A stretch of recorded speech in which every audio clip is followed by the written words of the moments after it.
Sacred Symbols, a PlayStation podcast, is brought to you by, well, you. If you want to learn how to support our show, go to patreon.com/laststandmedia. Greetings and salutations. Welcome back to Sacred Symbols Plus, a PlayStation podcast supplement. This is episode, oh man, I'm never prepared for this. Let's see. Episode, 101. That's fun. My name is Colin Moriarty. I'm joined by, roving guest here on our show now, game industry lawyer and just general entertainment lawyer and lawyer generally, Rick Hoeg. Rick, thank you for joining me today. How are you? Absolutely. Thank you for having me. I'm fantastic. Just had a wonderful 4th with my family. Excellent. Looking forward to talking about video games. I know I've mentioned this to you before, Colin, but I get a lot of invites. I have a lot of fun on podcasts, but a lot of the time people want to ask me about super serious legal questions, important stuff.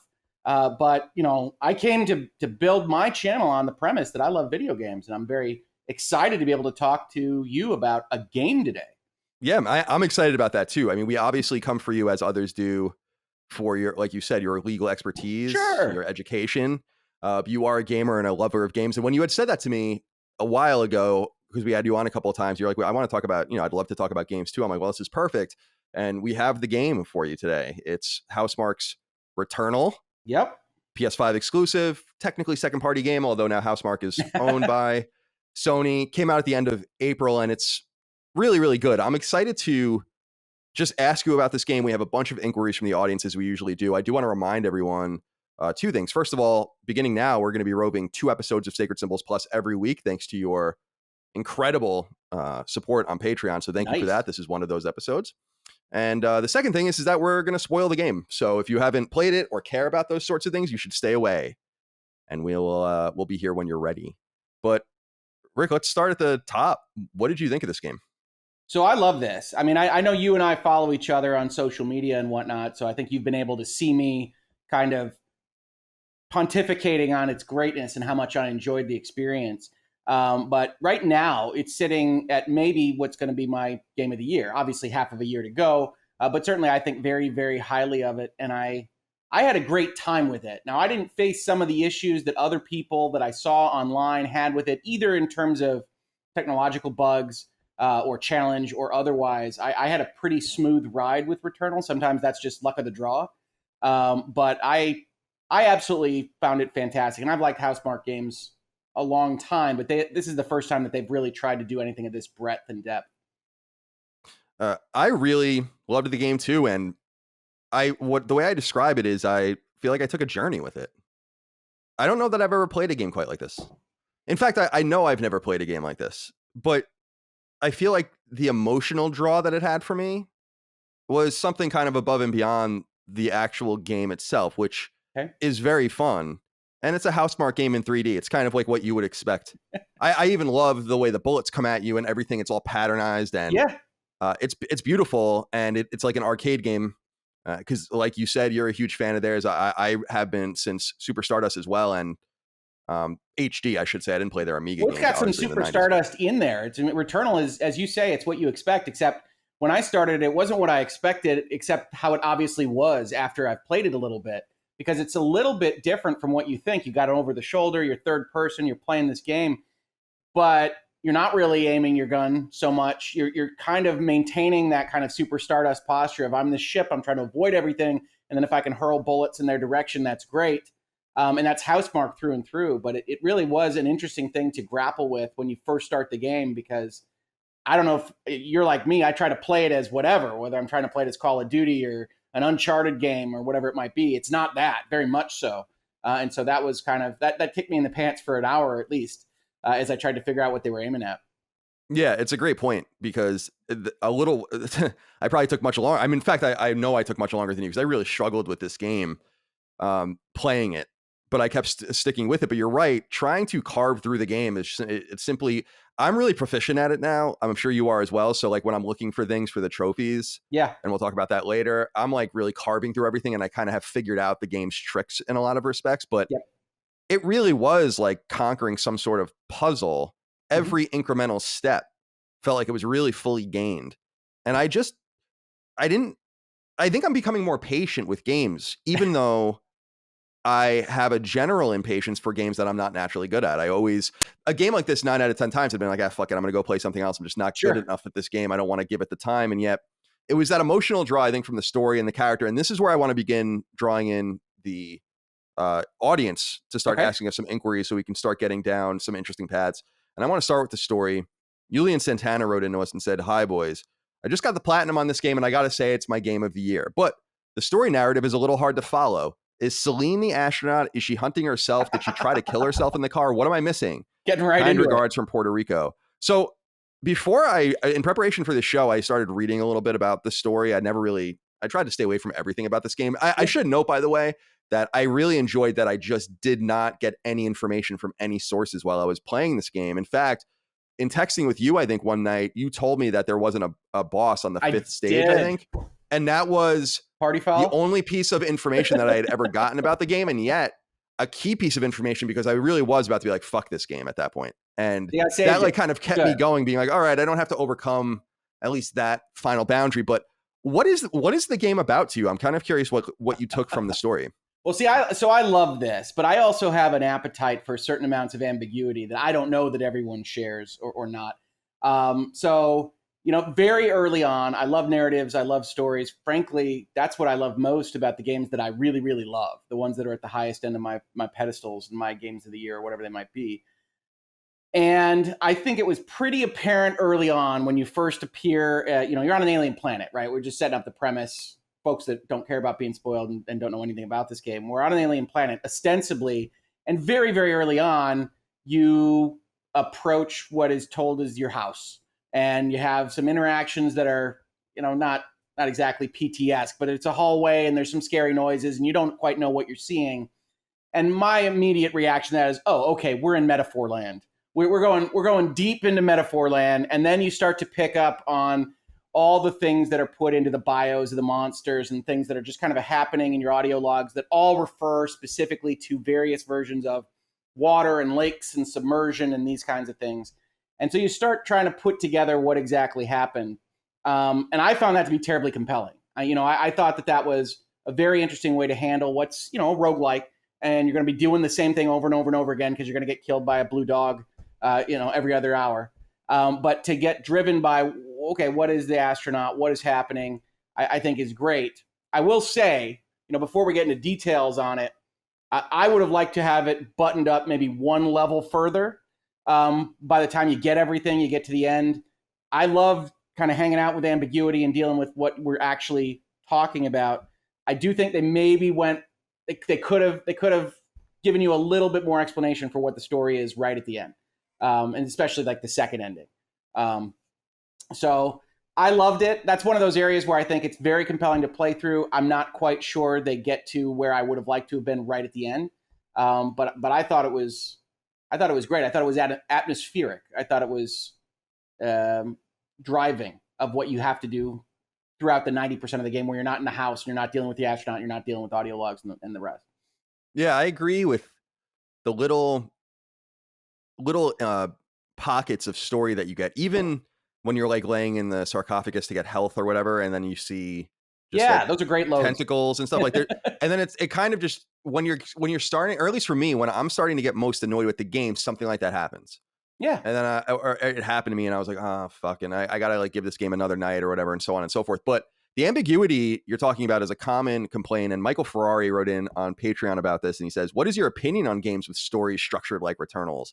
Well, I find it very interesting and was intrigued enough to watch some videos and read some articles that shared their interpretation of what it all meant.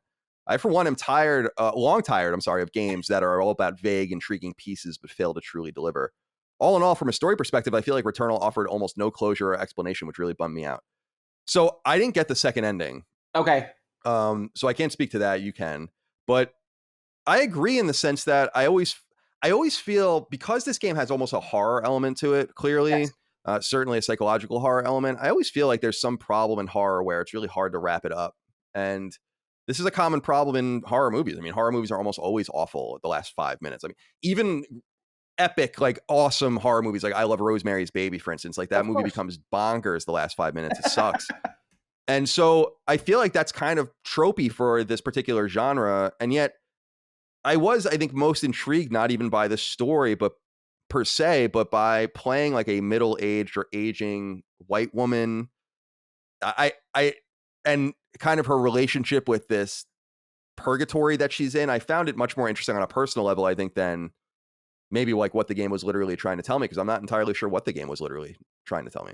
And I think if you could put it up on that shelf and say, to some extent, this melange of metaphor slash, I don't know, is there an alien under a lake and all this other stuff, if you can put that up and say, you know what, no matter what it was a compelling experience that all kind of comes together, and it doesn't matter what specifically happened, you're going to be able to love the game more. And I'm not saying you should have to do that. As I said before we asked this question, I think for my personal preference, and this is a little bit like, you know, food or anything else, where you're going to have subjectivity, that you get to the end and I would have liked it one notch more. This is what actually happened. And one of my problems is that second ending, which is, you know, I recommend checking it out. I think they do a good job with kind of a post-game, end-game type thing where you're collecting artifacts in the various spots and putting them together in a way where you get a little bit more.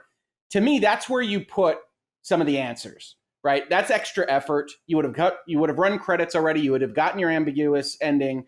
And then in that second ending, you can be a little bit more specific. They don't do that. They double down. Spoiler alert for you. I don't care. That's fine. And, you know, they double down on that ambiguity. And it's like, okay, that's fine. That's what you want to tell. I never begrudge the storytellers what they want to tell, but I also never resist critiquing that story that they decided to tell.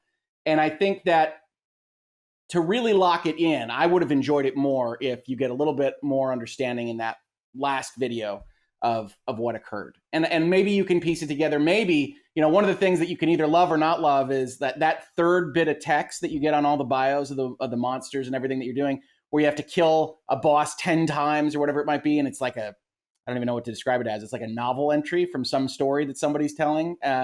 Maybe if you get all those and you put them all together, you do that. But you're talking about, I don't even know, 1,000 hours of actually getting through the entire game that way.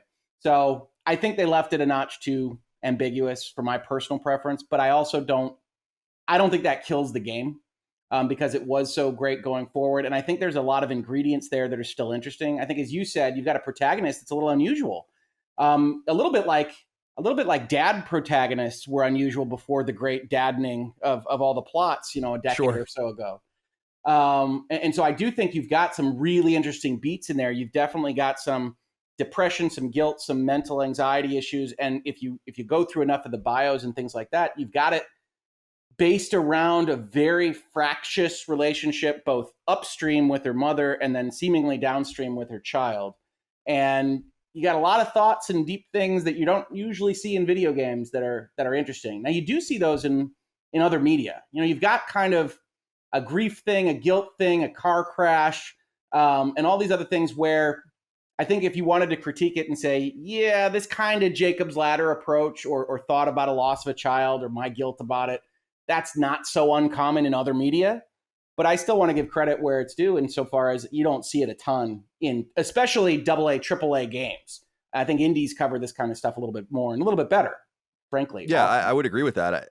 I can't help but be curious in some way about how the story got married to the game itself, because it seems obvious, although they haven't talked about it very much, that the game existed first and Sony kind of saw it and helped them flesh it out. I think put people in touch with them and stuff, because they're not, maybe it's different there at Housemarque, but I don't think they even had an internal writer all throughout their history. I mean, some of their games have story, and some of the story's pretty cool. Dead Nation has a story and Alien Nation has a story, but I don't think that they really emphasize it so much. And I think, although I was critical at first, like, and this is the journey I'm talking about, my critical position on if this game was fun or not and its frustrating nature at first or whatever was saved, in fact, by the story. Yeah. And just this intrigue that I think someone clever at Sony was like, you know, we can make this more if we just patiently try to add something to it. And so I'm curious if maybe the ambiguity of the story, like the house, for instance, you can imagine that the house,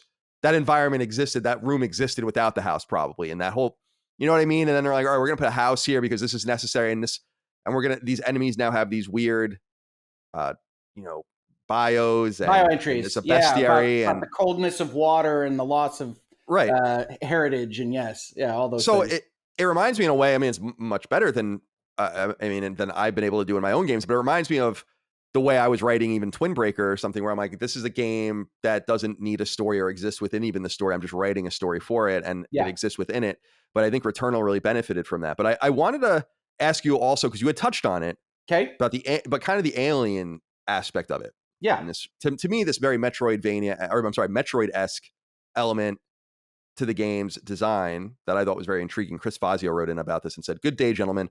I must say it was Returnal's lore and environments that ultimately provided to me my main takeaways. I found myself mesmerized by the lost civilization you were exploring and the pieces of backstory you would come across along the way that always left me wanting more. Furthermore, I must give a shout out to the game's creative and recurring use of Don't Fear the Reaper by Long Island's own It's on Blue my Oyster notes. Cult. Keep up the great work and stay well." So yeah, first of all, I'm very proud of you, Chris, that you know that that's a little unknown or little known piece of Long Island trivia. They are from Long Island. So I found this to be the most intriguing thing. In fact, on Sacred Symbols, I was saying that I would just stare at some of the statues. You know, the statue that would like have its like hands like crossing over its face and stuff. And I'm like, this is some of the creepiest. I know some people were saying it's almost Geiger-esque. I guess it is, but this creepy space horror is just really a very natural marriage. And I was very intrigued almost by all the stuff they don't tell you about Atropos. And even if it even really exists at all, Right. in some literal way. So I'm curious what you thought about that whole angle. So I think it's awesome. I mean, that's the kind of thing that drives me to it. You know, when before the game came out, they had a couple of clips and things of walking up, I think it's Biome 1, where it's got thunder clouds and everything, and you see these giant alien statues on other sides, like the Argonath or something like that. And it's fantastic. It's interesting. You know, in all honesty, I think where some people felt burned about all that is when you do kind of get more into the metaphor type of thing, and for whatever reason, even if it's fictional, regardless, I think people got upset. Certainly, folks in my family who beat Returnal got upset when they got to the end and were like, "Well, I don't think any of that's real." And you've got this great culture, you got these aliens, and I want to talk about the Severed, and I want to talk about what happened back then. And I'm like, it does. First of all, it's up to you. They don't ever solidify that at the end. So if you want it to be real, it's fiction. It's real. Go nuts. But I think they did such a good job of setting up this history, which is both in the past and the future. And, you know, we can get into all that if you want. But that you get so attached to it that when you then start to think, okay, maybe this is all a death's door metaphor for how I feel about leaving my child and things like that, I think you can feel burned by it a little bit. Now, I think that there are readings of it that say, oh, it's both a metaphor, it's also in her head, and it's also created by this alien as a real place somewhere, you know, Cthulhu-esque in the great unknown. So to me, I think it's fantastic that they spent all that time putting together that lore, which is, if we're being honest, unnecessary to play Returnal. And I like to see that effort put into world building and narrative and story regardless, because I get a lot out of it. And not every game has to be made for me, but Returnal is one of those games that I think actually was, because I think I'm with you. Even though I really loved playing it, the act of jumping between the red hoops and avoiding the purples and getting all the Housemarque fun that you have, if there isn't that kind of mystery and enjoyment of getting the bios and finding the library in each biome and going through each of the videos or little statue things, I don't know that I would be as enthralled by it as I am. Yeah, I definitely wouldn't have gotten further into the game. I don't think that I just don't think I would have been compelled only by the gameplay. It is an experiential thing. And the alien race, I guess, Rick, I was kind of intrigued by in this, I really love Interstellar and Arrival and all of these movies that deal with like you said, the great unknown, but kind of interaction with alien species or interaction with unknown like events of physics and black holes. And I always make the joke, longtime fans know, I always reference Miller's Planet on Interstellar. In Interstellar, that was like near the black hole. I loved that whole thing, how time passed. And I was kind of wondering if there was something to do, or there was something to that with the aliens as well, and the nature of Atropos to some sort of star, some sort of gravitational well or something, but they never get into it. And so my assumption is that it is just part of the metaphor, but I don't really know. Weird, right? So like one of the big weird transitions, which is also fantastic, is between 3 and 4, right? Where she ostensibly escapes at the end of 3, We get the big long video of her living her life. You get her playing piano of "Don't Fear the Reaper" before we actually recognize it as that, it being that, or maybe you did. I didn't until they I didn't explain know. it. And then you get into Biome 4, and she's back after she dies after her full life, and you look at everything, and your ship is now rusted, and you think it's the future, but every other thing in the biome is telling you it's the far past. And so you get this weird juxtaposition, and you get Selene as maybe the founder of the alien race, or the severed, or the relationship that they had between each other. And like in my head, I can only make that work as metaphor. But when you're dealing with, cosmic horror, space powers, it could be anything. And I like kind of twisting that around in my head, where I don't like it quite as much as I would like it to twist and fall into place in some fashion, rather than just kind of sit rotating. But I think it's absolutely intriguing when you start getting all those. Is this the distant past? The big black orb is now small. Right. You have all these indications that it's actually the past and not the future, even though your ship is now rusted out. And, every time you leave the first area, it says you're abandoning Helios, which refers back to the Helios metaphor. You get all sorts of good stuff in the game. But to me, it's more tidbits of interesting stuff than it ever coalesces into something more specific than that. And yet I feel like we're making it clear also that it doesn't necessarily matter, because we're so intrigued by the ethereal nature of the game that like that's what I was so, I think, drawn. Yeah. Right, exactly. That I feel like when you go from biome 3 to biome 4 and basically she goes back. Yep. I felt something in me. Actually, Micah had been watching me play the game a lot because she's just playing her Switch or whatever often, but she had gone to bed, and I felt bad that she had missed like this payoff, because I was like, this made me feel, I was like, I can't believe it. That I compare it most to, I don't know if you watch Black Mirror, but the episode White Christmas, where they're stuck inside like the computer programs, and they're basically being tortured by manipulating time and making it seem like time is dragging on for them. And it reminded me a great deal of that, where I was like, holy God, this is a nightmare.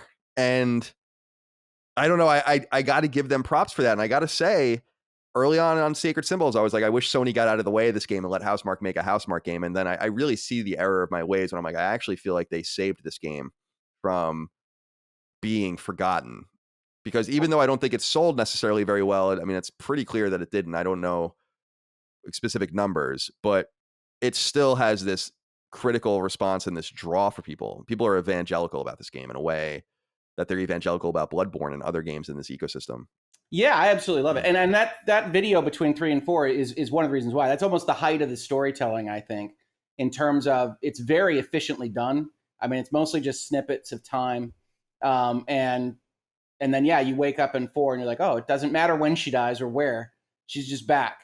And that's, horrifying.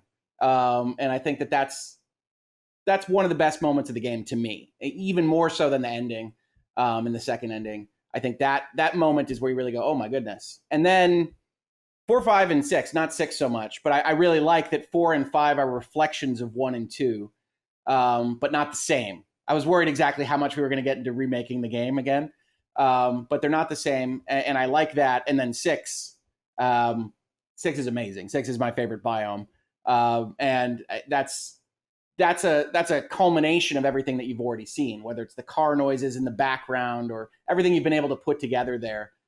So many of the things are metaphors for that car crash, that it's cool. It's very unusual, and I think it's a great use of their skill sets, a great use of Sony's skill set, and I think how Returnal came out, regardless of commercial success, is one of the reasons you saw the Housemarque acquisition this summer.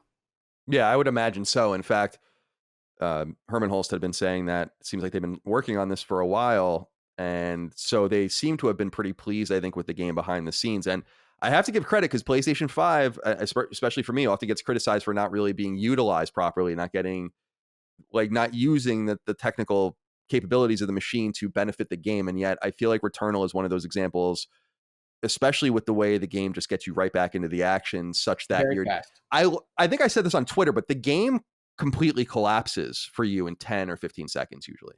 Like the game just gets out of control and you start dying. Like, right? Like you're doing great. And I feel like that's part of the storytelling too. You're doing great and you're feeling good, and it just collapses. And It can before you turn even quick know on what you. happens, the ship is flying through the air again, and It's you're just true. staring at the screen.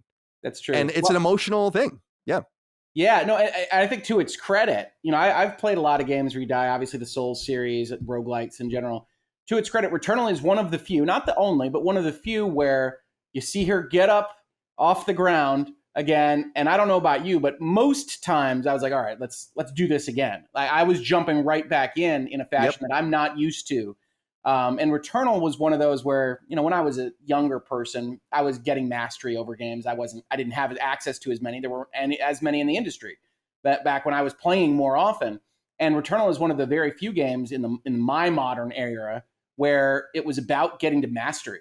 It was about you really having to figure out how everything is going. And getting to that level was itself so satisfying. Like, one of the things that I wound up doing early on was running through biome 1 a bunch of times until I could kill that first boss, Frike, with just a pistol up, unupgraded, and just work on how their timing was working, exactly how everything worked, to just learn all of those early things. And then I did the same thing with 2 and 3. And that's not what I do. I'm a Renaissance game player, but I also have a limited amount of time, so I'm buzzing through things and going to the next thing and going to the next thing and going to the next thing. And that was just really great to be able to go in there. And then, as you say, it can turn on you really quick because it's such a kind of Zen game. When you're in there and you're jumping through the loops and you're recognizing red versus purple versus blue balls and how everything's going to interact, to me, it's almost like, scrolling on Twitter or anything else. You can just get into that brain space where you're just flying. And that's fantastic. Yeah, it's awesome. It feels good. It really does reward you in that way.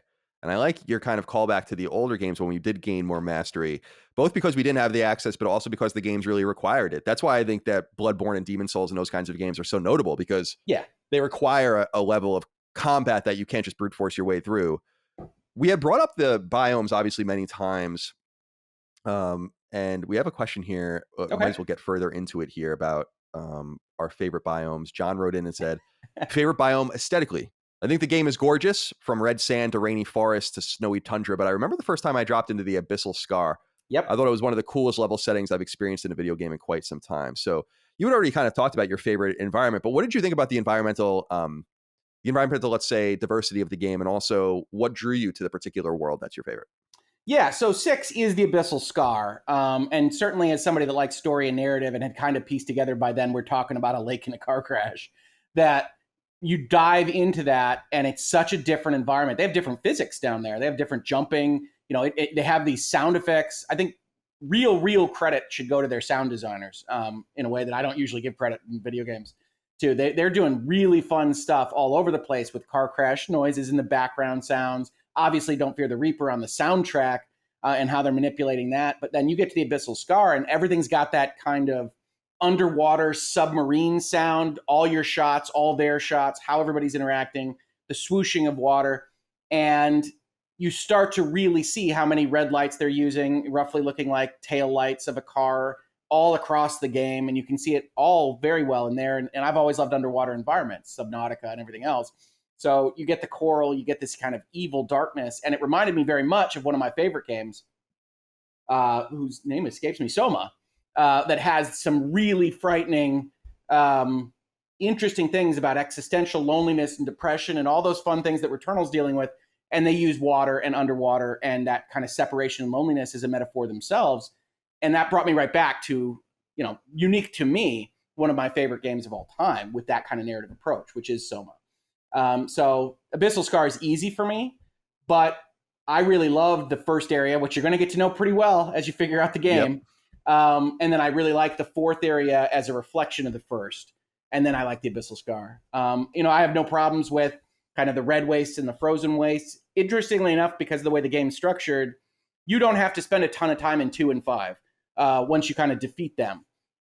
So I didn't actually go through them as many times as 1 and 4 and 6. So, and then I'm trying to remember what 3 even is. I think it's just the fortress and kind of the I don't know. It's kind of like a concrete sort of thing. It wasn't as exciting as the other 5, I guess. So I do like that Abyssal Scar, but I must say the Crimson Waste to me, World 2, was for me my favorite, just because I did struggle so much in the first biome that when I got out of that dark black, blue, whatever environment, and it washes over you with color like red and orange, yellow that you hadn't really seen too much of or at all. I remember just being like, oh, and it kind of, I love it seeing it through the portal and you just walk through it and you're there again, Yeah. another sign of the PS5's power, which is really cool. And it's one of those very many examples in the game that snapped me back to interest, where there was always something drawing me forward. And so unfortunately that Red World Crimson Waste annoyed me a little bit now, because, and we'll talk about the trophies in a little while, but I just can't find the last alien glyph there. Like I just can't find it. I don't know how many times I have to run through that fucking world. This is And probably so now I'm like, randomness, right? right. So it's like, now I'm a little annoyed about that. But overall, I mean, before I started ruining the game for trophies for me, So and did you that's go my own after fault. trophies before Sun Fragments? Is that how you've been playing? Well, yeah, I've been trying to just, I have certain weapons that I hadn't upgraded, so I was just kind of like playing around with them and then searching for things as they come through, so that I have, all as much enemy data, as many weapon upgrades and all of that. And then my idea was to get all the glyphs and everything in order. So I popped the gold trophy for the first world, and then I went to the second world and I was doing the same, but I just can't find it. And then I was going to, once that was all done, I was going to then go after the sun fragments. I see. Which I had learned, or I don't know if this is true or not, that they don't always even appear. So if that's true, then that's really fucking annoying. And I can't almost imagine that my can be true. experience was that the sun fragment hallways are always in there. Okay, good. There is. I didn't get through where I've kind of completed a whole area where I didn't get a sun fragment. So I think that there's a bit of programming there that says this specific hallway where this sun fragment is always programmed until you grab it. I think. I hope Obviously, so. it's random and it's all everybody's individual experience. But I didn't have an issue where if I got to that level where my build was going to clear that biome, that I didn't find the sun fragment. Let's talk about interacting with the game itself. Sure. Callum Huggins wrote in and said, "Hi guys, I was wondering if either of you remapped your controls when playing Returnal. I swapped jump and dash to R1 and L1 respectively and melee to R3 and genuinely believed it helped me beat the game. I found being able to maneuver the camera whilst completing these actions really useful, as it helped me navigate the battlefield with ease. Thanks for always putting out great content." Thank you, Callum, for writing in. I must say I didn't remap the controls at all, although I saw a common refrain online that people were encouraging others to do this and to at least experiment with different controls. But I stuck with the standard control setting. The thing I must give a shout out to, as I throw it back over to you, Rick, is the use of the DualSense in this game is exceptional. Absolutely exceptional. And I keep trying to tell Micah, I kept taking the controller because she couldn't really hear it, and I like put it in her ear because I was like listen to the ambience. You're not even experiencing, because she'd be on the other side of the couch watching me play, and I'm like, you're not even experiencing the oral kind of nature of the game without having the controller in your hand, and also just feeling it. I'm a real believer in DualSense. Like I really believe that this is I've been asking, what is the game changer, so to speak, for this generation? And it's got to be input. So I'm kind of curious what you thought about the game from a control standpoint and how you played it and all the rest. Yeah, so I am the type of guy that doesn't change the buttons unless I really think that the developers have screwed up. I'm always, developers, you're getting paid for this. Show me what is the way you want me to interact with your game. And there's nothing wrong with anybody that changes buttons. That's just how I operate. And so in this particular case, I didn't do that. I get how, as you described the button swap, you would get into a place where you don't have to move your thumb off the camera. So I do understand why that might be better for some people. I didn't change it. I don't have a problem with it. You're jumping with X and dashing with circle is not an issue. But again, I don't think Returnal is actually as much about accuracy and hitting the other people as it is in dodging and making sure you're okay. So it's a lot closer to a Super Stardust or even a Resogun, depending on what you want to use as your comparison point. In terms of everything else, I am just floored at how much fun it is to interact with the game. And fun is not a terribly useful quantitative term, but this is what I tweeted out immediately after I beat it, which was in terms of interacting with a game, moving around a player space, figuring out exactly how to move, how to shoot, how to go forward in that space. I don't know that there's a game that I have played that I have enjoyed actually the physical act of playing it as much as Returnal in maybe a decade. Like, I love stories. I love videos. I love playing so many different games.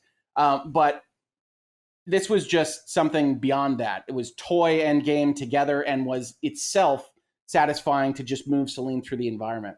In terms of the controller, this is something that I've said in a number of spaces, which is, the PlayStation 5 and the Series X are in a space where we're in a transitional year. You're not getting a ton of stuff that's unique to that generation. Returnal and Ratchet being the exceptions on the PlayStation side. But the one thing that is much more important than I thought it would be is that PlayStation 5 controller. That it immediately feels better. The haptics are amazing. You understand immediately why they put Astrobot in the box, because they do such a good job of showing off what that controller can do in that. I hesitate to call it a demo, something between a demo and a game. And you get that so much in Returnal and in the other places that they have put it in their games, that I think it's a game changer, as you said, in a way that you immediately notice when you're not playing on that controller, or that when a game hasn't implemented some of the tricks that controller can do. That's what I was going to say was even more egregious to me was, I play almost exclusively on PS5 now since it came out, even though I'm playing PS4 games sometimes as well. But in playing even a game like Scarlet Nexus recently, I'm left disappointed. I'm like, why didn't you do anything with the controller? This is a third-person action Nexus game. Has a few haptic things with the triggers, don't they? Yeah, I'm trying to remember as I played. It makes the triggers heavier sometimes when you're using like your telekinesis and whatnot, but it doesn't.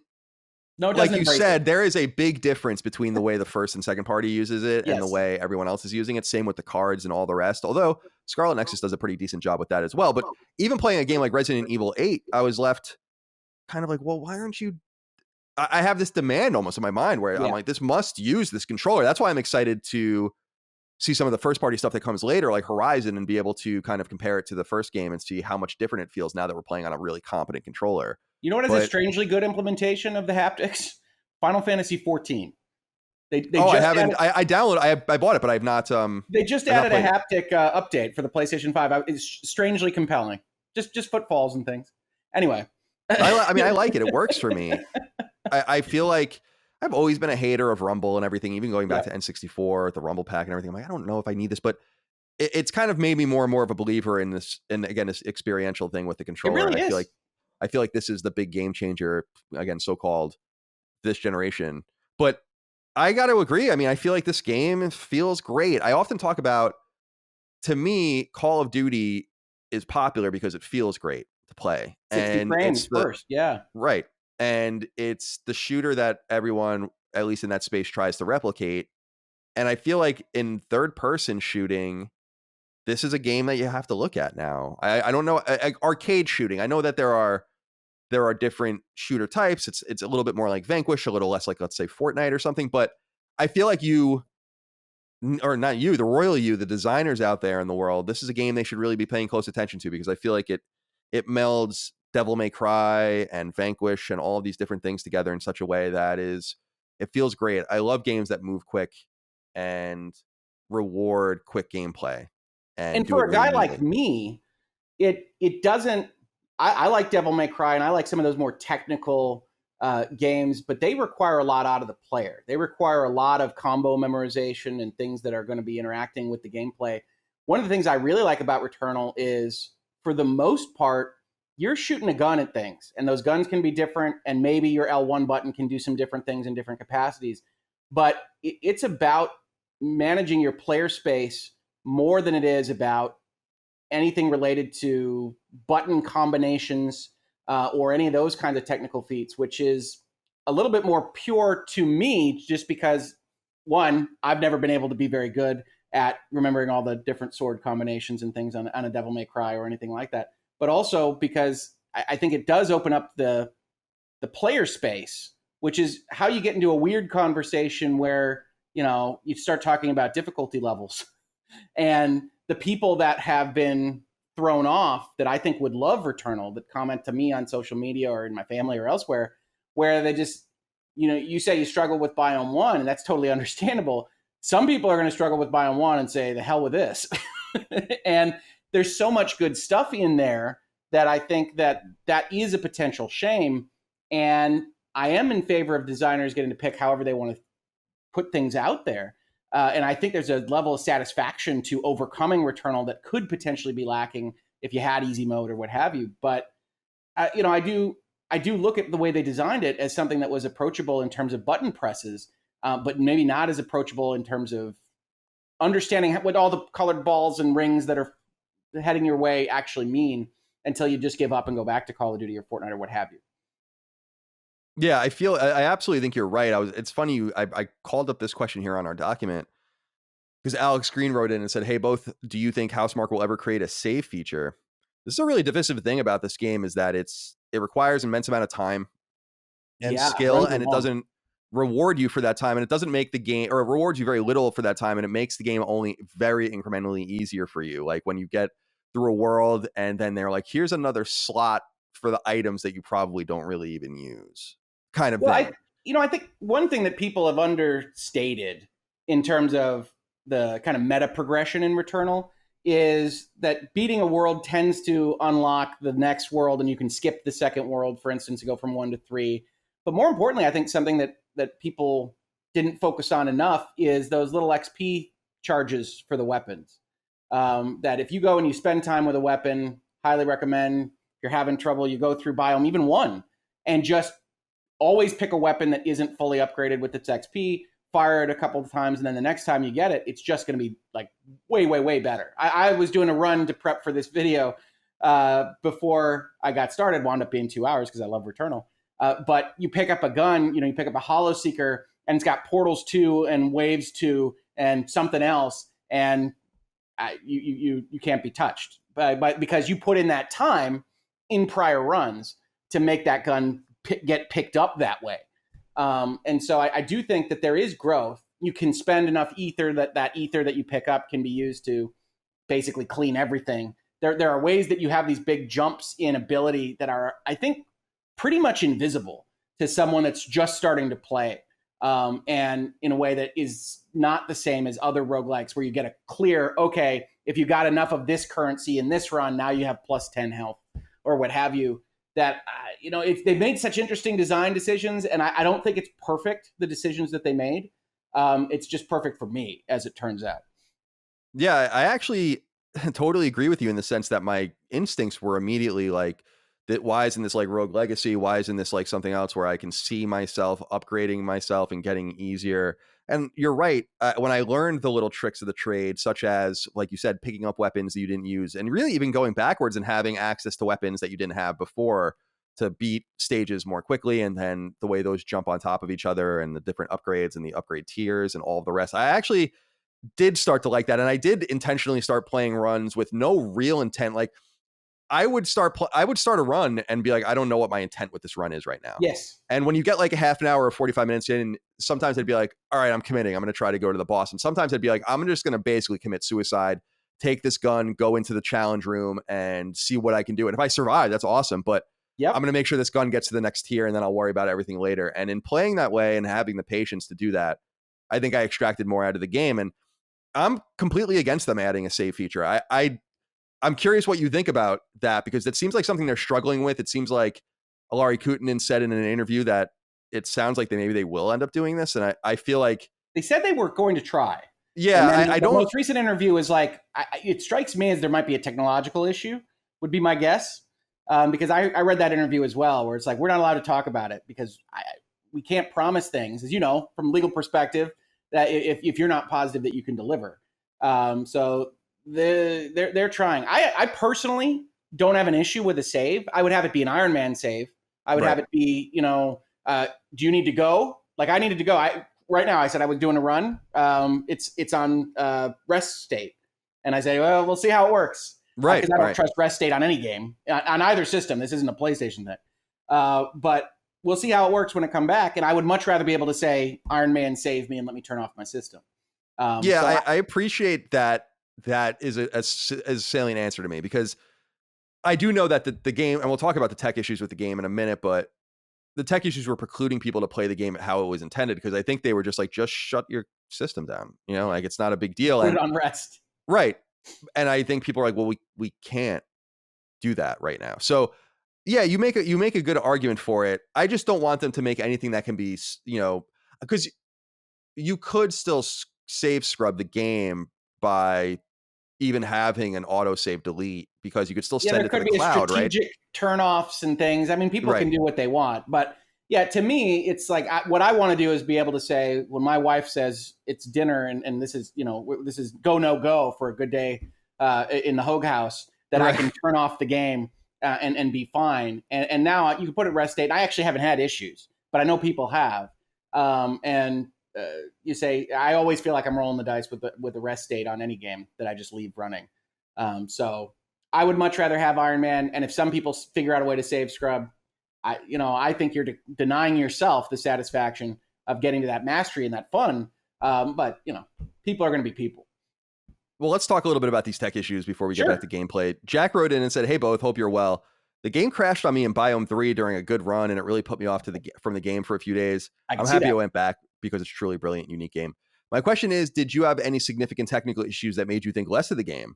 With the new price increases, I expect my games to run as well at launch." I want to pair this with another question from Matt Okay. Council, who says, "Hey, fellas, huge fan of you both of you guys. Thank you. Oh, Colin, I that's agree nice. with your past statements that this is a game that sticks with you.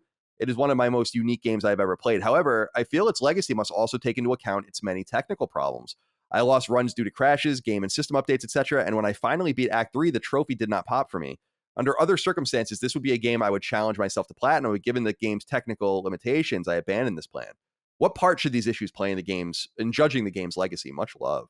Thank you guys, Matt and Jack, for writing in. So first off, did you have any technical issues? And what do you think the legacy, or how do you think Returnal's legacy should represent what were very real struggles? To put this into words again for people that, although I'm sure most people know by now that listen to this show, Ben Smith, who's our associate producer, literally could not play Returnal, had to send his system into Sony, and they sent it back and it still wouldn't play Returnal. And then he had to send it back to them again, and then now it can play Returnal. And this is a Weird. game that, yeah, like he literally, and this is not I don't want to say it's common, but it's not uncommon. People like couldn't get past very certain specific things, like their system. There's something wrong with PS5. That's for another thing. I knew that after Sniper Ghost Warrior 2 contracts or whatever was canceled or out, and then they're like, "Oh, the PS5 version will come later," and it's like, okay, something's weird's going on here. But did you have technical issues yourself? Because I must say, I had a couple, but nothing like catastrophic whatsoever.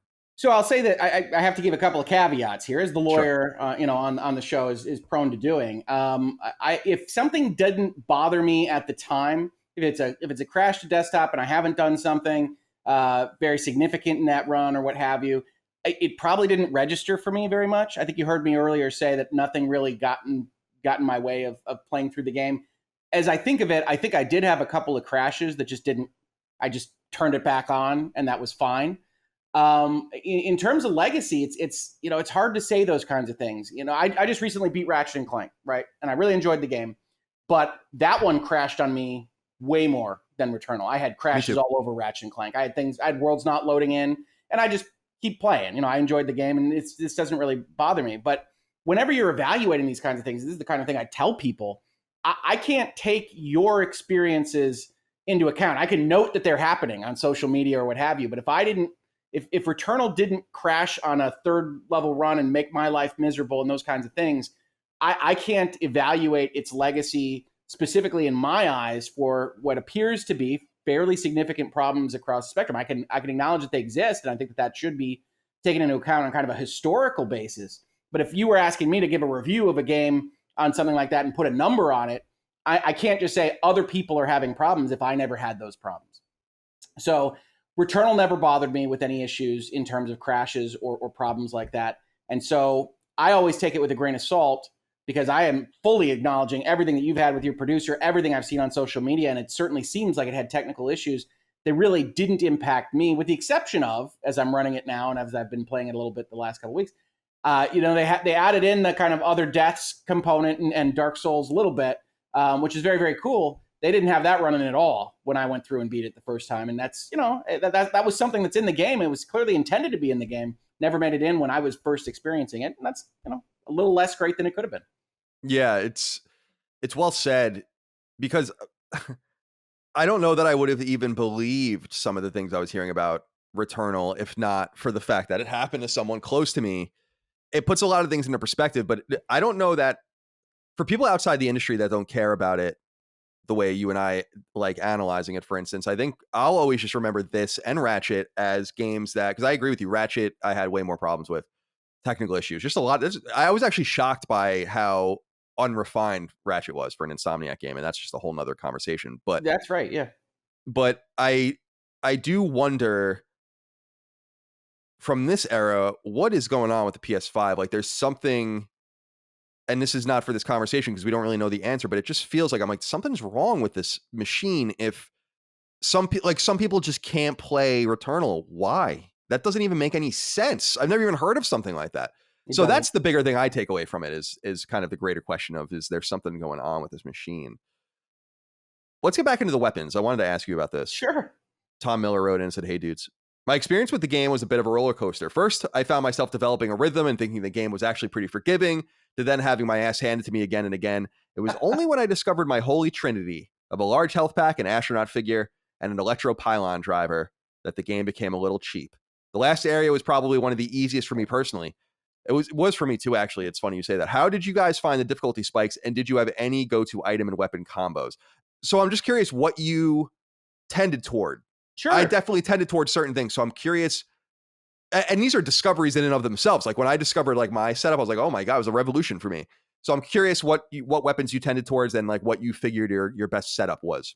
Yeah, and I think that this can lead into a question of whether the design is too hard locked into specific builds and doesn't kind of give you that open breadth of the really masterful roguelikes as part of the conversation. Because I do think there are things that are what I consider easy mode, that you get this combination of things, and what is really going to get you. And to me, that's a fully powered Hollow Seeker, which is kind of a long range machine gun type thing for people who haven't played it. But when some of the perks on that, as I think you maybe heard me say, is a portal gun, which is essentially a secondary thing that is targeting and aiming things for you. Waves, which makes it 3 times as strong, basically, and some other perks. And so you get one of those. Obviously, I think one of the absolute best artifacts, and I'm going to get the name wrong, so I apologize in advance. I want to call it Adrenaline Surge, which is you get heals based on your adrenaline level and the damage that you're doing. And if you get that and you get some other potential stuff, Astronaut's a free life, so that's always good to get if you can grab that. If you get those kinds of in combination together with maybe some protection enhancements, you're virtually unstoppable. It's interesting to me to hear. I know a lot of people like the electro pylon driver. It never really gelled for me. You get it, and you have very specific things you have to hit. The Hollow Seeker with a portal gun, you're essentially just kind of aiming in their general direction, and it'll kill everything for you. And you're right about one of the really interesting things about the design is that Biome 6 is pretty substantially easier than Biome 5, and I think that's fascinating. But it didn't bother me, and at that point in time, we're just trying to get to Orpheus in the end. But I think I do think you've got specific builds that are, as I said, easy mode that get you to a place where it's not nearly as difficult as it used to be, which is one of the reasons why I was practicing using just my pistol. For me, so originally I was really taken with the Tachyomatic Carbine because it has That's a the good one. leech rounds, and when you get leech rounds too, it actually becomes really useful. And so I was almost like hyper fixated on it. And I realized that it's only when I opened my mind to the Rotgland Lobber Okay. for me personally, that I realized I'm like, wow, this thing is fucking nuts. And you get the trailing rot and the bouncing rot and the caustic rot and the durable rot. I mean, this thing destroys enemies. And what I love about it is it just kills most enemies in one hit. But if you're fighting like a boss or a greater enemy, like a mini boss or something, you just hit it and then you just kind of run away, and it's just doing like a massive damage to it, like the entire time you're running away from it. For me personally, that was the game-changing weapon for me. Well, see, I think that's great that you've now heard like 3 different weapons, at least, that people consider their weapon. Now, if anybody has ever managed to make a build into an Uber build based on that sniper rifle, I'll go find their YouTube video or whatever, because I can't even imagine it. Every time I picked that up, I got it offered to me at 10 levels higher than what I was carrying. I'm like, no, thank you. Yeah, exactly. Yeah. Certain weapons you would just there's decline. nothing I can do with this. So, and I wanted to ask you too, in that same lane, because we're talking about the weapons and obviously the different items. Did you? Because I always wanted the astronaut. I mean, that was the thing that I was like really pleased when it would be at the store. and the large health pack. Was there anything else? I found most of the items to be quite useless, to be honest with you. So I'm curious if there were any that kind of stuck out to you. I think that what I usually wound up going in if I was really packing for a boss is a fair number of just silphiums, like just health, like just the standard potions is very nice. I also really like the max adrenaline that takes you straight from 0 to 5. I mean, one of the issues you want to talk about design that you have is you're unstoppable at adrenaline 5. You're getting extra bullets, you're getting waves. If you've got an adrenaline surge, you're keeping your health. And that bullet that takes you from 5 to 0 crushes your curve, like just crushes it. So there is such a risk and reward element through everything in the game. And we could talk about malignancy and having to go and charge to grab the gold or else you're never going to get any money at all. And all this I love stuff. that. Yeah. Yeah. We can talk about that. It's built around risk and reward, but I think there's a design conversation to be had, which is if you take a bullet from the boss, you just immediately have a much more difficult time. And so one of the things you're playing as you get to one of those either tough mid bosses or bosses is how long can I go without even getting scraped? If you can get half the bar down, just being a ninja, that's awesome. But when you get that first bullet to hit you and it drives you down to 0 adrenaline, that's a problem. So I like the max adrenaline boost that just pops you right back up to 5 because you get a second hit essentially out of that. There are other ones. The energy shield I think is pretty darn useful. You can throw that up in front of anything. You can shoot through it. That's great. I hate every single time that it gives me the little item that turns off turrets. I do not need turrets turned off. Right. I never do. If I do, I'm in more trouble than we need to talk about. And so just send me back to the beginning. Melee, I never really used a lot of the melee enhancements except to figure out how to get through the yellow barriers in the game. But I think we start to talk about the build space as potentially being a little bit too stringent. And I don't know that there are a ton of items that are super useful. I don't know. There's a lot of artifacts on the edges that don't really matter that much. But throughout the game, I like trying to balance the parasites with the malignancy, with charging for gold, with deciding whether to go through a triangle door or not, or a challenge room, as you said before. And I think the entire game is premised on this constant risk reward. Like it's just every single decision you make that is very satisfying to play through, as though I'm constantly juggling. And then once you realize, okay, I've got a gun that I'm happy with, I've got artifacts that I'm happy with, I don't actually need to explore this whole biome. If I'm trying to do a run in advance, I should be beelining it, find that red door, because I'm happy with where I'm at. You kind of get a different feel for what you're doing, and it's part of the mastery. It's not just jumping through hoops and avoiding balls. Is okay, now I know, okay, I should be looking at triangle doors, now I should stop, because I'm likely to get worse than better because people are going to hit me or the dogs are going to bite me or whatever. And I think that's part of the fun. And it's a really special game to me. Yeah, I'm pleased you brought up the risk reward thing because it is funny. I loved those rooms. I think you brought it up when sometimes you get dropped in this room and you just have to run around for the gold before it disappears. Yeah. And I love the rooms too when you walk in and the walls are just immediately like coming in and you just have to make a decision. Like, are you going to go right? Are you going to go left? Or are you going to go straight forward? Trying to evaluate. And you have no time to figure it out. I love it. It's very, very cool. And it's funny you brought this up because Henry Morgan wrote in and said, "Hello, boys. One of my favorite aspects of Returnal was the risk management involved and all the mini choices that take place within your grander strategy. The decision to pick up a parasite, swap your weapon, or take the chance on a challenge room was often agonizing for me and could mean the difference between life and death. I personally thought that making the right strategic choices was more important to success than simply having good aim. Would love to hear your thoughts." I'm interested specifically in Parasites with you because I found the Parasite, I often would laugh like 9 out of 10 times. I'd be like, this Parasite is offering me something ridiculous for something ridiculous in return. I have no interest in this. And then once in a while, from my own experience, I would pick one up and I'd be like, oh, this is like somewhat useful. But I actually mostly ignored Parasites. Oh, really? Yeah. Did you utilize them? Yeah, I think you have to evaluate them on their face, as you say. You walk up to them and see what they do. And there's certainly ones where if I see on the bottom, hurt you to pick up items. Nope, I don't care what you give me. Those kind of, there's a couple of those negatives where it's like, no. But, there are also ones where it's something where I like the free life parasite because if the parasite can save your life, it doesn't matter what the penalty was. Right. You would be dead. So that's you can always pick up the free life parasite. There are a couple that I like. I really do like, especially for bosses. If I'm going to do a boss run, There's a parasite that heals you at low integrity. So if you get that, you can kind of stay at this low level and take another hit from the boss as long as you're separating those hits by enough time. I basically made an entire run living on the edge in this little low integrity zone based on just a parasite like that. So I like that. I also like if you get enough parasites, you can use the extractors to get gold, which I don't know about you. That was what I always needed. I always needed more gold because you either tried to buy the astronaut or the adrenaline surge and you can't buy the other one or whatever it might be. And so I like using the parasites for that purpose. I also like trying to evaluate whether I want to get a malignancy.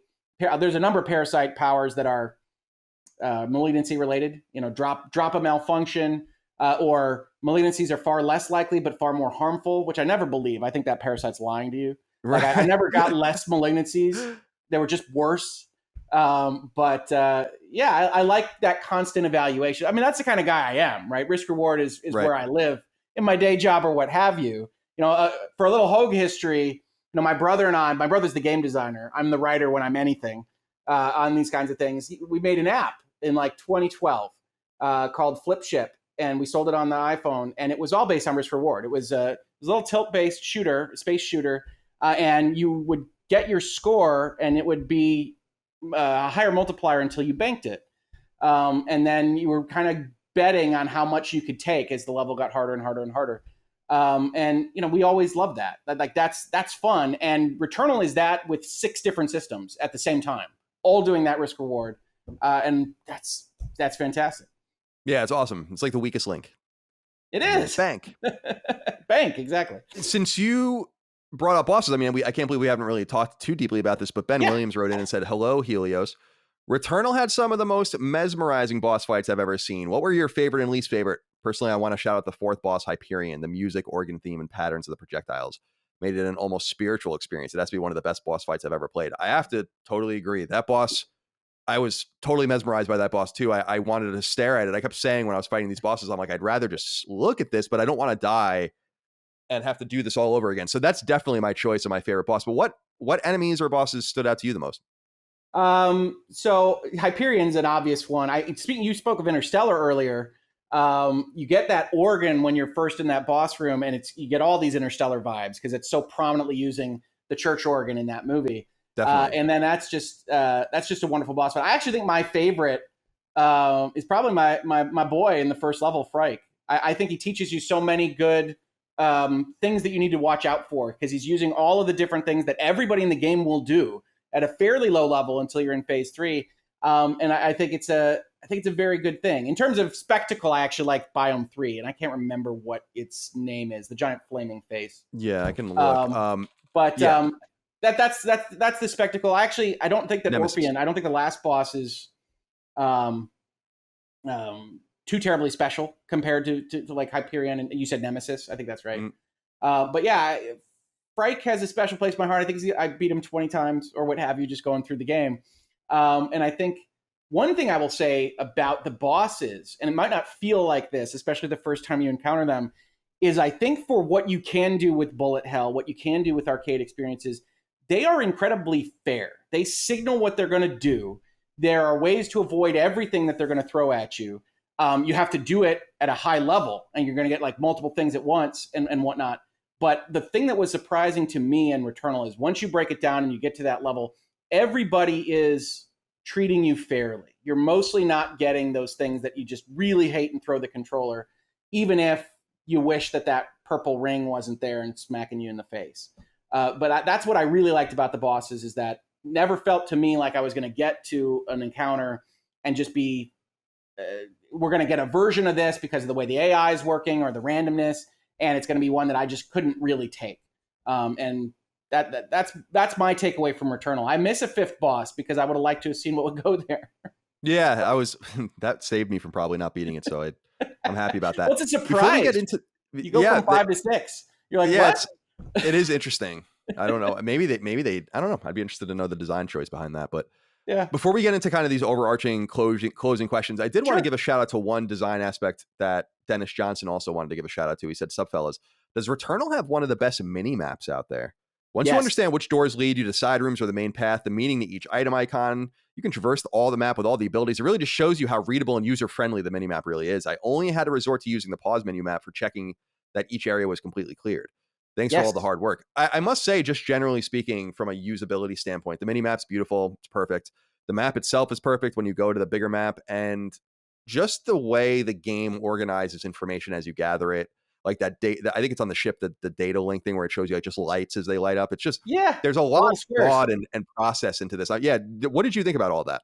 Oh, as a matter of fact, in the notes that I was writing, one of the things I wrote was the maps are amazing, and part of that is really digging into that risk reward. They need to have it obvious that the triangle rooms are going and you're doing something extra, and the rectangles are this, and the portals are all clearly marked, and the boss, at least the boss sequence of rooms, is clearly marked.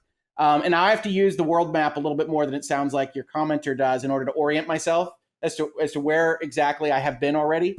But yeah, it gets to the point where they've got that scanner feature on pushing in on the right stick, and it Yep. gets to the point where I'm always like, what is this for? Like, you're communicating to me so perfectly already. I don't ever need this.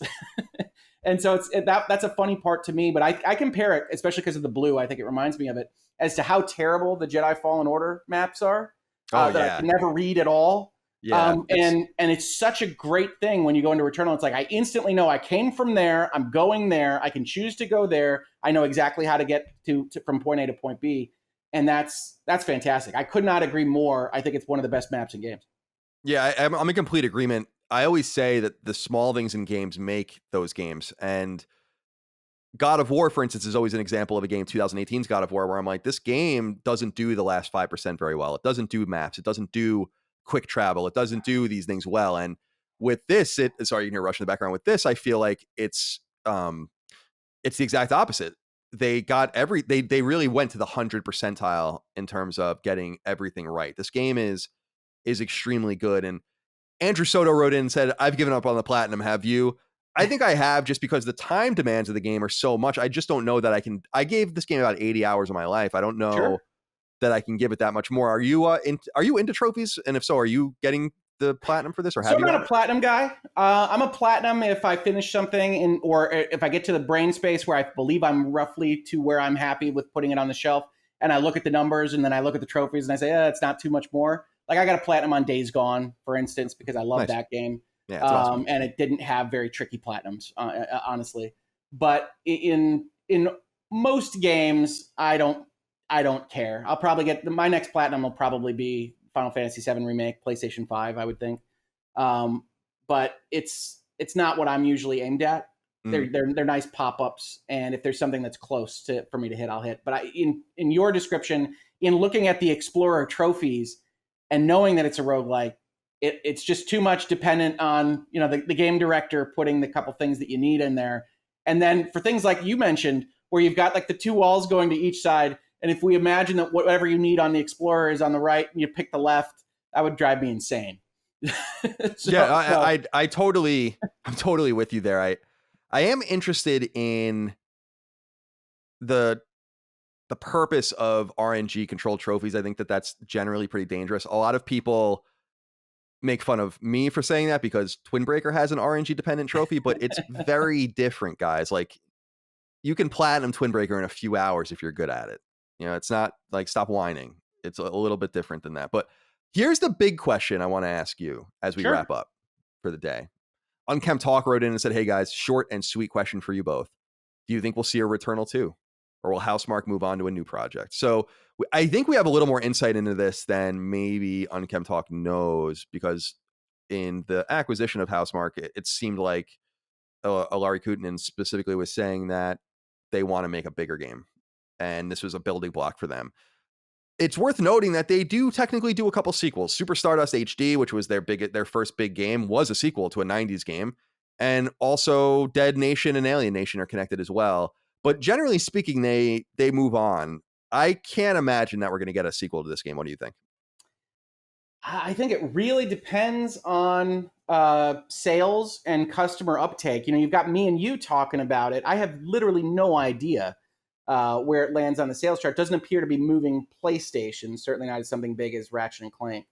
But it's also hard to tell in 2021 because we got shortages of supply across everything everywhere. So to me, they say they want to make a bigger game. I don't know that couldn't be Returnal 2. I don't know that Returnal 2 couldn't be a bigger game to meet with what their needs are. I tend to agree, but I tend to agree from the narrative perspective. I don't know that you want to revisit Atropos and Cthulhu Monster and this particular thing, because I don't think you're doing it with Selene. I think if you're making a Returnal 2, you're doing another person with a different mental issue. And I don't know whether that's ringing the bell twice and it's not as useful for the storyline anyway. So I think Returnal is kind of built to be a single story game, but I would have told you the same thing about The Last of Us. So, when we evaluate on that basis, I don't know. I do think that Sony was pleased enough with how the product turned out to execute the transaction, and I think they're right to do so. And it wouldn't surprise me if, with Sony resources and with Housemarque going all in on AAA, that you get something wildly different, but with their action arcade elements, but probably a clearer narrative. I mean, Sony tends to be a little bit more summer blockbuster than anything else. So that's what I would suspect come out from them. But also, a number of the things that you heard in that Herman Holst interview were related to their technical prowess. So part of this, which is kind of unsaid and between the scenes of everything that's happened, is I would expect Housemarque to also be used as a backbench tech support studio a little bit more than they have been. Yeah. So I don't know what that means for their output. I suspect you don't just lie to the founders and say, oh, you're only doing this and you have to stick with your small game. So it'll be a big game, but I don't know how many years that is. I don't know what else they're going to be doing, because Sony is clearly buying technical support to manage their worldwide studios. Yeah, and we see that with Nix's as well, Exactly. which is a much more overt capture in that. But yeah, you're right. Holst talked in the interview about them helping him ship Killzone Liberation on PSP, Yeah. and later in another interview said that they also came in on Shadowfall, and on that I have to look at the credits on Moby Games, but I don't think they got any credit for either of those games as far as I know. So they did a lot of ghost work there. So yeah, and that's what Nix's is. I mean, that's what Nix's did for Square Enix for many years. So it'll be interesting to see them come into the fold. But my hope is that they move on to something else. I think this is a really cool test. I think this was their ultimate first party test, very similar to maybe Spider-Man or Infamous 2 for Sucker Punch and Insomniac. But I feel like they're strongest when they're trying new things. If anything, I have two questions. Can we get ports of some of the older stuff on the PS5? And my second question, and I'll be curious to know what your answer is to this, because I'm very much a conspiracy theorist in this regard now. Will this game come to PS4 in some way? I keep wondering that. I don't think it could run right on PS4. I mean, they would definitely have to tone down the frame rate. They'd have to make a lot of concessions. The only reason I keep saying this, though, for two reasons. Obviously, the generational talk is nonsense, but also Housemarque themselves and Sony themselves claimed Resogun could never run on anything but a PS4, and then they brought it to PS3 and Vita. So I'm just wondering if this thing will ever come to another console. I mean, I'm asking myself that question about Demon's Souls, not so much about Ratchet and Clank. I don't think they could do it. I think it's certainly possible that Returnal would come to PC. Mm-hmm. I don't know about running on PlayStation 4, but again, it's such a difficult thing to say. You got those quick loads, you can get rid of those for PlayStation 4. I don't have any idea what the resolution would be going backwards, and I think this game would feel pretty bad at 30, to be honest. I do too, but I think that there are a lot of people that don't know any better right now on PS4. Because I was one of those people. I didn't really know much better because we were kind of just being like, well, our games run at 30. I mean, this is kind of just the way it goes. Yeah, no, and now I think the best part about the generational transition is I think you've gotten a lot of people with a taste for 60. I can't imagine anything releasing without a 60 now. And you might have a 30 and a 60 like your Ratchet and Clanks. But yeah, I don't know. But I also don't know exactly what Sony has asked to be put in there to make sure it's only PlayStation 5. I talked about Ratchet and Clank, and one of the things that I said was, the rifts don't really make that big of a deal. It almost feels to me like we needed to have something in there that was specifically only PlayStation 5. Totally. So, could Ratchet and Clank: A Rift Apart work with slight modifications to how it's organized on a PlayStation 4? I think 100%. So I don't know. And I think a lot of that goes to, what is that back office? What did Returnal actually look like in terms of how the money spent, what it made, what they're getting in terms of Q score and brand recognition? I don't know. I'll continue to evangelize over it, but I don't know otherwise. Yeah, we'll see what happens. I'm just very mistrustful of Sony's intent now with PS5, but They've so had some and I messaging think issues. I think Rezo, or I'm sorry, not Resogun. Returnal only runs I think at 1080p, but then uses a bunch of tricks to upres. So The I tricks are feel good like because I yeah, heard that too. But I will say that the tricks are effective because yeah, I never would definitely. have guessed that without somebody telling me. Me neither. So yeah, we'll see what happens. But me, nonetheless, I don't think Returnal for me is a game you go out and buy a PlayStation 5 for, but I think it's a game that justifies you owning one when you have it. If you don't own a PS5 and you for some reason got through this conversation, it's a game that you should definitely check out when you acquire one. I think the price will go down. Sony's not very Oh yeah. stingy about that. And yeah, so that's it. I mean, that's our conversation about Returnal. I appreciate you, Rick. Do you want to let everyone that doesn't know you know where they can find you? Oh, sure. Well, I'm regularly talking about law and business stuff over at my YouTube channel, Hoeg Law, Virtual Legality, where we're talking about all sorts of stuff, whether it's terms of service and releases. We definitely talked about the Housemarque acquisition most recently, as well as the Nixus acquisition. And, what looks to be a Blue Point acquisition. We'll Yeah, see. You never we'll know. see. Yeah. And we have those kinds of conversations, as well as, in all honesty, I really should be doing lighter stuff and talking about video games and not just delving into Tim Sweeney's latest lawsuit all the time. So we'll be trying to do that a little bit more often. But if you're interested in that, you can also follow me on Twitter at Hoeg Law, where I talk about all sorts of nonsense, including Returnal and Ratchet and Clank and everything in between. So check me out there. Otherwise, yeah, thanks for having me on, Colin. I very much appreciate it. No, you're very welcome here anytime. We'll have you back in the coming weeks for, I'm sure, another. Now that we know you're available for spoiler cast, I mean, we should pull you in for a bunch of different things. And I'm trying to talk to the guys too, because now we have a growing team. Lord Cognito's on the team now, and others. Maddie, obviously. Congratulations by that on the way. As I get sentences correct and not correct. Thank you. I've loved Lord Cognito for as long as I've known him. He invited me on when I had, I think, 200 subscribers. He's a fantastic guy. He's gonna be a great addition. Thank you. Yeah, they're all great, and we're thrilled to have them on board. And I feel like we have many potential permutations of people which can speak about games that I wouldn't necessarily be able to speak to, and so on. So we'll definitely rope you into those. Oh yeah, as we go forward. Cool. All right. Well, thank you for your time, and thank you all out there for your love, kindness, and support of Sacred Symbols and Sacred Symbols Plus. We'll see you next time. Until then, goodbye.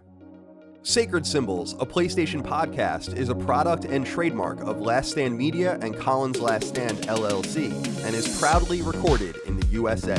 The show is conceived by, is written by, and is directed by me, Colin Moriarty. My co-hosts are Chris Raygun Maldonado and Dustin Furman. The show is produced by executive producer Dustin Furman. It's edited by associate producer Ben Smith. All of Last Stand's theme music is by my best friend, Ramon Narvaez. As you know, all of Last Stand shows, including Sacred Symbols, are fan-funded on Patreon at patreon.com/laststandmedia. The following names are at the producer level on Patreon, our highest tier, and we're grateful for your thoughtful and kind contributions to our independent endeavor. Thank you.